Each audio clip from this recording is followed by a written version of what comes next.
Viewers, আজ আপনাদেরকে দেখাবো বেলের শরবত, যেটা আপনার মন এবং আপনার পেট দুটোই ঠান্ডা করে দিবে।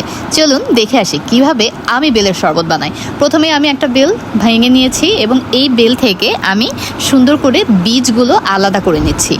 এই বীজগুলো আমার আলাদা করে নেওয়ার একটা কারণ আছে, সেটা হচ্ছে অনেক সময় দেখা যায় বেলের শরবত বানিয়ে রেখে দিলে এই বীজ এবং আঠা থাকার কারণে সেই শরবতটা জমাট বেঁধে যায়, কিন্তু এই বীজ আর আঠাটা সরিয়ে নিলে জমাট বাঁধবে না।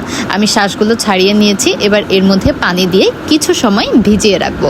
কিছু সময় পরে আমি এর সাথে আখের গুড় মিক্স করছি।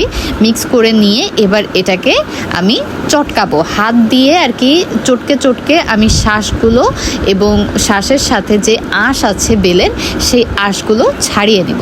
এতে করে শরবতটা না একটু মানে দানা দানা থাকে ভিতরে, আবার মজাও হয়। অনেকেই এটাকে হচ্ছে ব্লেন্ড